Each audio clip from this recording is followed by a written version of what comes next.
Welcome again. Today our topic is expenditure method, which is part of chapter 2 National Income Accounting.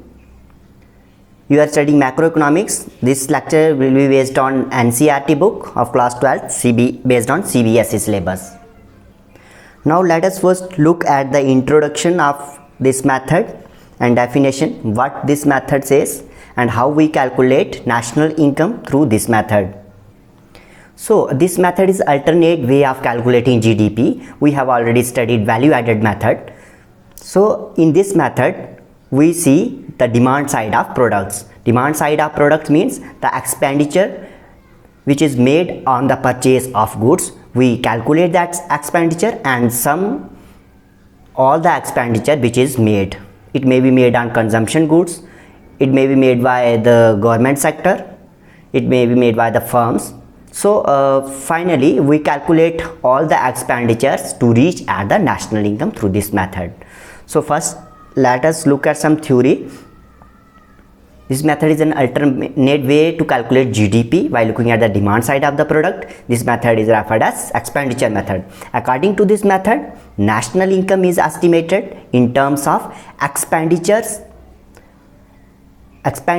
on the purchase of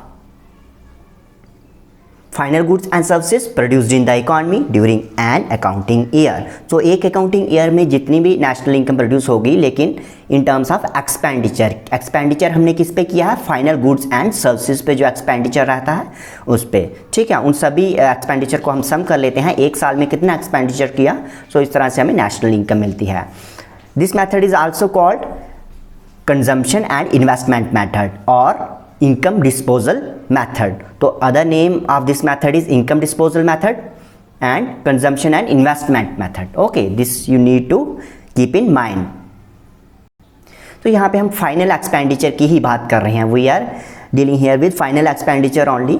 तो in this method we calculate final expenditure that each firm makes. तो हम एक firm की example ले लेंगे यहाँ पे. ठीक है, तो किस तरह से उस फर्म जो प्रोड्यूस करती है उसकी गुड्स पे लोग खर्च करते हैं, चीज़ें खरीदते हैं, एक्सपेंडिचर करते हैं और उसी एक्सपेंडिचर को हम कैलकुलेट करते हैं to reach at national income.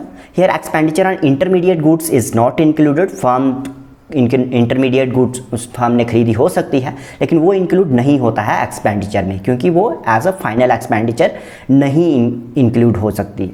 तो एग्जांपल यहाँ पे वीट प्रोड्यूसर की और बेकर की, यानी फार्मर और बेकर की, जो हमने वैल्यू एडेड मेथड में भी पढ़ी, वहाँ पे भी ली जा सकती है. तो aggregate value of output of the economy was 200 rupees. 200 rupees जो बेकर ने फाइनल एक्सपेंडिचर उसकी ब्रेड पे इकॉनमी में हुआ है. उसके ब्रेड 200 रुपये के हैं. 200 रुपये के ब्रेड अगर उसके बिकते हैं तो 200 रुपये का एक्सपेंडिचर हुआ है प्लस 50 किस पे एक्सपेंडिचर हुआ है?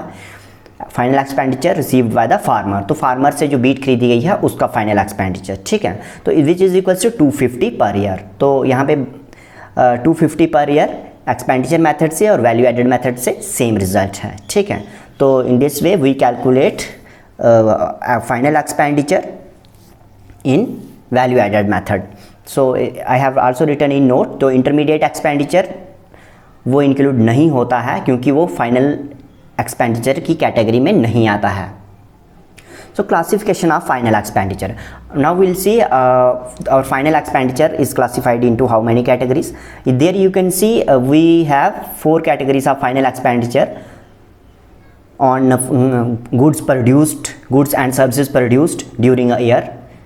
These 4 categories are, first is final consumption expenditure. So consumption expenditure जो भी firms goods produce करती हैं उस पर हम खर्च करते हैं, हाउस होल्ड सेक्टर खर्च करता है जहाँ. ठीक है, वो फाइनल कंजम्पशन एक्सपेंडिचर आ गया किसी एक फर्म पे. तो CI यानी कोई एक फर्म हमने अज्यूम कर ली है, तो उस पर जो खर्च किया जा रहा है, ठीक है, उसकी जो प्रोडक्शन हो रही है उस पर जो खर्च किया जा रहा है, यानी जो हाउस होल्ड सेक्टर कंज्यूम कर रहा है उनसे चीज़ें खरीद कर. तो second is government final consumption expenditure. अब गवर्नमेंट भी खर्च करती है. डिफेंस के लिए जो इक्विपमेंट जहाँ खरीदने रहते हैं वो प्राइवेट सेक्टर ही बनाता है, फर्म्स ही बनाती हैं. ठीक है, और बहुत सारी चीज़ें गवर्नमेंट प्राइवेट सेक्टर फर्म से ही खरीदती है. ठीक है, थर्ड इज़ इन्वेस्टमेंट एक्सपेंडिचर. अब इन्वेस्टमेंट एक्सपेंडिचर में फर्म्स खुद भी इन्वेस्ट करती है. ठीक है, बिल्डिंग्स मशीनरी पे इन्वेस्ट होता है. But here intermediate consumption is not included. आपको ये याद रखना है कि फर्म खर्च तो इंटरमीडिएट गुड्स पे भी करती है, लेकिन वो इंक्लूड नहीं करेंगे हम एज अ फाइनल एक्सपेंडिचर। ठीक है, तो फोर्थ कंपोनेंट आता है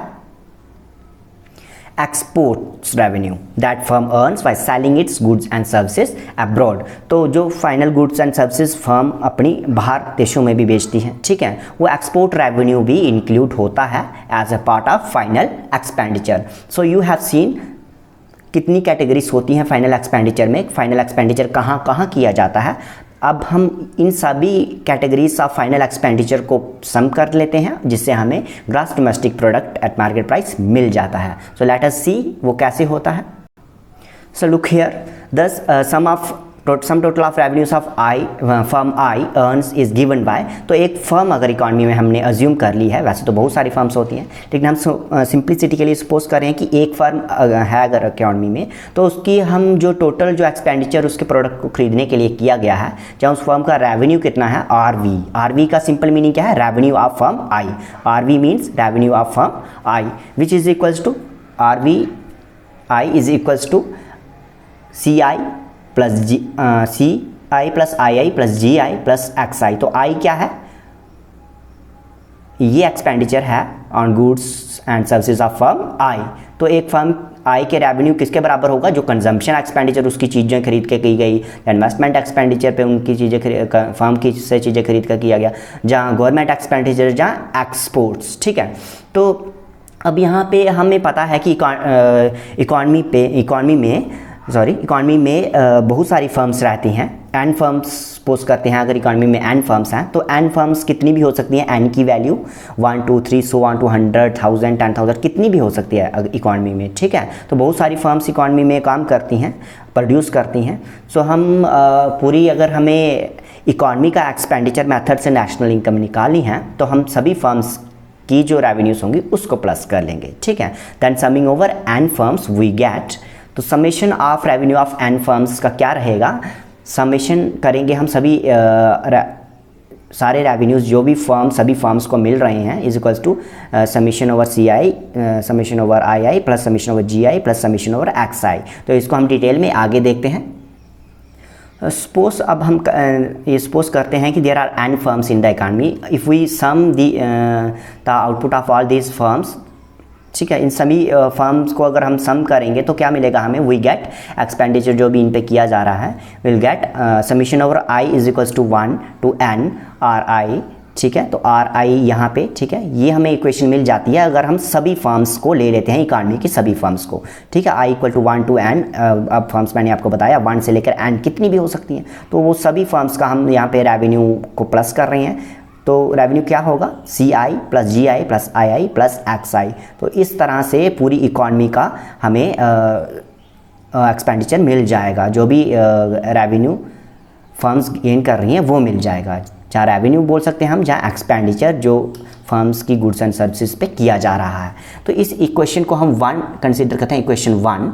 तो हम अब इंडिविजुअली सी आई को लेंगे, जी आई को लेंगे, आई आई को लेंगे और एक्स आई को लेंगे। तो सी क्या है, कैपिटल सी। कैपिटल सी आपको दिख रहा है, जैसे मैंने एस्ट्रिक्स साइन में बताया हुआ है आपको, कैपिटल सी। ठीक है, ये तो यहाँ पे which is equals to C I plus C M. अब ये सी एम क्या है, इंपोर्ट, जो हमने consumption import final goods and services पे कंजम्पशन किया है, लेकिन वो इंपोर्ट करके किया है। ठीक है, तो अब हम इकॉनमी में जो भी प्रोड्यूस करते हैं, वो ज़रूरी नहीं है कि इकॉनमी में ही प्रोड्यूस हुआ हो, हम इंपोर्ट करके भी कंज्यूम करते हैं। So our import expenditure is also there in economy. So total consumption expenditure is equal to C I plus C M. Means C I means the expenditure, final expenditure on goods and services produced by the firm of the domestic economy. ठीक है, तो C M जो है वो foreign farms होंगी, उन्होंने produce किया हो सकता है, वो हमने इंपोर्ट किया हुआ है। तो इस तरह से अगर हम सी में से सी एम माइनस कर दें, सी माइनस सी एम, तो हमें क्या मिलेगा, सी माइनस सी एम। तो हमें अगर इंपोर्ट माइनस कर दें, इंपोर्ट वाली गुड्स, तो हमें जो हमारी कंट्री की domestically produced goods and services हैं, उन पे जो फाइनल एक्सपेंडिचर हो रहा है हमें वो मिल जाएगा। ठीक है, तो डोमेस्टिक फाइनल कंजम्पशन एक्सपेंडिचर हमें चाहिए। तो C minus C M is part of final expenditure that is spent on the production of domestic firms. तो ये डोमेस्टिक फर्म पे जो एक्सपेंडिचर हो रहा है वो दिख रहा है हमें now G is equals to, अब जैसे हमने सी माइनस सी एम कर लिया ऐसे ही हम जी माइनस जी एम कर लेंगे और आई माइनस आई कर लेंगे, ठीक है। तो जिस तरह से हमने इंपोर्ट किया है, तो इंपोर्ट जो भी हमने किया है आई एम, तो उसको हम इंपोर्ट कर लेंगे, इंपोर्ट को माइनस कर लेंगे, ठीक है। तो इस तरह से जी माइनस जी एम करेंगे तो हमें फाइनल एक्सपेंडिचर मिल जाएगा जो हमें डोमेस्टिक फर्म्स पे एक्सपेंडिचर किया हुआ है, जो गवर्नमेंट ने डोमेस्टिक फर्म की गुड्स एंड सर्विसेज पे खर्च किया हुआ है, ठीक है। इस तरह से हम एक्सपेंडिचर निकाल रहे हैं गवर्नमेंट का भी, ठीक है, कंजम्पशन जो निकाल रहे हैं हाउस होल्ड सेक्टर का भी निकाल रहे हैं, इन्वेस्टमेंट जो फर्म्स कर रही हैं इकॉनमी में उनका एक्सपेंडिचर सम कर रहे हैं, ठीक है। तो इन्वेस्टमेंट जो है उस तरह से हम जो इंपोर्ट की गई है तो उसको माइनस कर लेंगे तो हमें डोमेस्टिक इन्वेस्टमेंट मिल जाएगी। Now substituting this in equation 1, अब अगर हम इक्वेशन 1 में जो भी हमने वैल्यूज़ निकाली तो यहाँ पे अगर हम सभी फिल कर रहे हैं वही, ठीक है। इक्वेशन 1 में हम फिल करेंगे, इक्वेशन 1 है R B is equals to C I plus G I plus I I, ये सभी पे सबमिशन लगा हुआ है, ठीक है। सबमिशन यानी सारी फर्म्स का प्लस हो रहा है इसीलिए सबमिशन है, ठीक है। तो हमने ये वैल्यूज यहाँ पे अगर हमने फिल कर दी C I minus C M I minus I M G minus G M plus I equal to 1 to n, तो ये एक्सपोर्ट वाला, ठीक है, ये इसको ऐसे ही रखा हमने। तो अब यहाँ पे हम पहुँचते हैं कि सी इज इक्वल्स टू,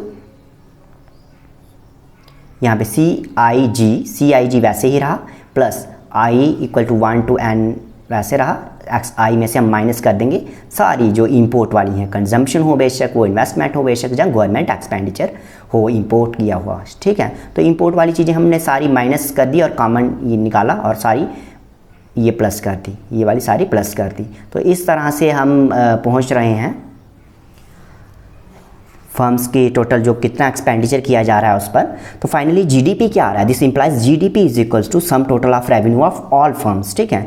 ये आर वी क्या है, I equal to 1 to n, यही हमारी डोमेस्टिक इनकम है, ठीक है। तो आई मतलब कि हमारी डोमेस्टिक फर्म्स जो सारी की सारी 1 से लेके n तक हो सकती हैं वो, which is equal to C plus I plus G plus X minus M. तो एम हमने इसके लिए सारे के लिए हमने क्या ले लिया, एम ले लिया। तो इस तरह से हम जीडीपी पे पहुँचते हैं through expenditure method. So we have seen how we calculate national income through expenditure method. Ultimately we have reached at the GDP at market price. अब GDP at market price पे हम पहुंच गए हैं, सभी फर्म्स पे ऊपर जो भी प्रोड्यूस किया जा रहा है इकॉनमी में उस पर कितना एक्सपेंडिचर हो रहा है अलग अलग सेक्टर्स द्वारा, वो हमने देख लिया है, ठीक है। So this is the way to calculate national income through expenditure method. अब फाइनली नेशनल इनकम पे हमें कैसे पहुंचना है, GDP we have calculated GDP, final national income क्या रहेगी हमारी। So let us see, now GDP at market price is converted into NNP at factor cost. तो जीडीपी एट मार्केट प्राइस को हम एनएनपी एट फैक्टर कॉस्ट तक पहुंचेंगे। अब मैंने आपको पहले भी बताया था, I have already told you, NNP at factor cost, net national product at factor cost, उसी को हम नेशनल इनकम कहते हैं। Net national product at factor cost को ही नेशनल इनकम कहते हैं। तो इसको हम कैसे कैलकुलेट करते हैं, we will understood this through following equations. तो इन इक्वेशन से हम समझेंगे, हमने GDP at market price calculate किया है, अगर हम उसमें से डेप्रिसिएशन माइनस करते हैं, जीडीपी एट मार्केट प्राइस में से हम अगर डेप्रिसिएशन को माइनस करते हैं, we will get NDP at market price. तो एनडीपी एट मार्केट प्राइस हमें मिल गया, ठीक है। तो डेप्रिसिएशन माइनस करके, तो ग्रॉस था, ये ग्रॉस डोमेस्टिक प्रोडक्ट था, ग्रॉस से हमें नेट पे पहुंच रहे हैं, ठीक है। नेट पे जब पहुंचेंगे जब हम डेप्रिसिएशन को माइनस कर देंगे। This is very simple. आगे बढ़ते हैं। अब एनडीपी एट मार्केट प्राइस हमें मिल चुका है, एनडीपी एट मार्केट प्राइस से हम माइनस करेंगे नेट इनडायरेक्ट टैक्सेस को, जो भी इनडायरेक्ट टैक्सेस रहते हैं इकॉनमी में उनको अगर माइनस करेंगे, नेट इनडायरेक्ट टैक्सेस में सब्सिडीज और इनडायरेक्ट टैक्सेस आ रहे हैं, ठीक है, उसको जब हम माइनस करेंगे तो हमें मिलेगा net domestic product at factor cost, net domestic product at factor cost. So this is domestic income, इसको हम डोमेस्टिक इनकम कहते हैं। तो डोमेस्टिक इनकम अगर हमें मिल गई है, नेट डोमेस्टिक इनकम हमें मिल गई है, तो अब हमें net domestic income eight factor cost पे हम प्लस करेंगे net factor income from abroad. इस आप बॉक्स में देख रहे हैं, जैसे बॉक्स मैंने रखा है इसीलिए क्योंकि यहाँ पे नेशनल इनकम मिल रही है आपको। फाइनली हम नेशनल इनकम पे पहुंचना चाहते हैं। NDP at factor cost plus net factor income from abroad, NFIA, which is equals to NNP at factor cost plus NNP at factor cost, sorry. तो नेट डोमेस्टिक प्रोडक्ट में अगर हम net factor income from abroad को plus करेंगे, जो भी हमें बाहर से इनकम आ रही है नेट, लेकिन नेट वर्ड यहाँ पे लिखा हुआ है, ठीक है। तो ये नेट क्या है ये भी मैं आपको बताऊंगा, net factor income from abroad. तो net factor income from abroad को एनडीपी डोमेस्टिक, एनडीपी क्या है, फैक्टर कॉस्ट डोमेस्टिक इनकम है, ठीक है। उसको अगर उसमें प्लस करते हैं तो हमें मिल जाती है net national product at factor cost which is our national income. So we have reached at national income finally. So net factor income from abroad क्या है वो मैंने नोट में दिया। तो अब हम इसे देखते हैं, NFIA यानी net factor income from abroad, वो क्या है? तो factor income from abroad FIFA minus factor income to abroad FITA. तो हमने जो फॉरेन से जो हमें इनकम आई माइनस वो इनकम जो हमारी कंट्री से फॉरेन रेसिडेंट लेकर गए हैं, ठीक है। फॉरेन कंपनीज भी यहाँ पे इन्वेस्ट किया होता और यहाँ से इनकम बाहर जाती है, ठीक है। तो वो बाहर की इनकम जो है वो उसको हम माइनस कर देंगे, किससे? जो हमें इनकम आई। तो जो हमें इनकम आई बाहर से, जहाँ हमारे रेसिडेंट ने बाहर कंट्री में काम किया, तो वहाँ से वो जो इनकम आ रही है हमारी कंट्री में, उसमें से हम माइनस कर देंगे वो इनकम जो हमारी कंट्री से फॉरेन के लोग लेकर जा रहे हैं, ठीक है। तो उसको माइनस करेंगे हम, तो हमें मिल जाएगा net factor income from abroad. Net यानी हमें शुद्ध जो प्योर इनकम मिल जाएगी कि हमने कितनी अर्न किया फाइनली इनकम फ्रॉम अब्रॉड, ठीक है। तो इस तरह से we calculate national income through expenditure method. So national income calculation through expenditure is method is clear to you. Now we will see what are the precautions which we need to keep in mind while calculating national income through expenditure method. So precautions का भी हमें ध्यान रखना होता है अगर हम national income को calculate करते हैं expenditure method से। तो पहली चीज़ ये है कि expenditure जो second hand good पे है उस expenditure को हम include नहीं करेंगे एक्सपेंडिचर मेथड से नेशनल इनकम को कैलकुलेट करते समय, क्योंकि वो जो एक्सपेंडिचर हमने सेकंड हैंड गुड पे किया है वो ऑलरेडी जो सेकंड हैंड गुड थी वो पहले की कैलकुलेट, पिछले साल की पे कैलकुलेट हो चुकी हो सकती है, ठीक है। उस वो कैलकुलेट ऑलरेडी हो चुकी है, कैलकुलेट यानी उसको पिछले साल के एक्सपेंडिचर में इंक्लूड कर लिया गया है, इसलिए वो दोबारा इंक्लूड हो जाएगी। अगर हम सेकंड हैंड गुड को भी इंक्लूड कर देंगे एक्सपेंडिचर मेथड में तो उससे डबल काउंटिंग हो सकती है, इसीलिए हम सेकंड हैंड गुड्स को इंक्लूड नहीं करते हैं, ठीक है, national income calculation through expenditure method से। नेक्स्ट है expenditure on goods and services produced for self consumption. Self consumption, तो सेल्फ कंजम्पशन के लिए जो एक्सपेंडिचर किया जा रहा है उसको हम कैलकुलेट करते हैं इंक्लूड करते हैं in the estimation of GDP. तो एक्सपेंडिचर मेथड में हम जो गुड्स और सर्विसेज हमने खुद प्रोड्यूस की होती हैं अपने कंजम्पशन के लिए, फॉर एग्जांपल वीट प्रोड्यूस की फार्मर ने जैसे अपने कंजम्पशन के लिए, तो वो सारी इंक्लूड होती हैं एक्सपेंडिचर मेथड में, ठीक है, ये ध्यान रखना है। Third is imputed value of rent on owner occupied houses is also included. अब घर है तो अगर हमने वो घर को किराए पे दिया होता तो उससे कितना रेंट आता, तो वो रेंट भी इंक्लूड होता है while calculating national income through expenditure method. This is third precaution. Fourth is expenditure on shares and bonds is not included as these are just paper claims and are not related to production of final goods and services. तो expenditure on share and bonds ये नहीं include होंगे क्योंकि ये सिर्फ paper claims होते हैं, इनकी कोई प्रोडक्शन नहीं हो रही होती as final goods and services, इसीलिए इनको हम एक्सपेंडिचर मेथड से ही नेशनल इनकम कैलकुलेट करते समय शेयर्स एंड बॉन्ड्स पे जो खर्च करते हैं उसको इंक्लूड नहीं करते हैं, ठीक है। Final is expenditure on intermediate goods should not be included. तो ये मैंने आपको पहले भी बताया, जो इंटरमीडिएट गुड होती हैं वो एज अ फाइनल गुड नहीं होती, तो इसलिए वो एज अ फाइनल गुड पे हम एक्सपेंडिचर नहीं करते, तो इसीलिए इंटरमीडिएट गुड पे एक्सपेंडिचर इंक्लूड नहीं किया जाएगा। So this is all about in this lecture. Thank you for watching. You can subscribe the channel Decipher and learn for more lectures.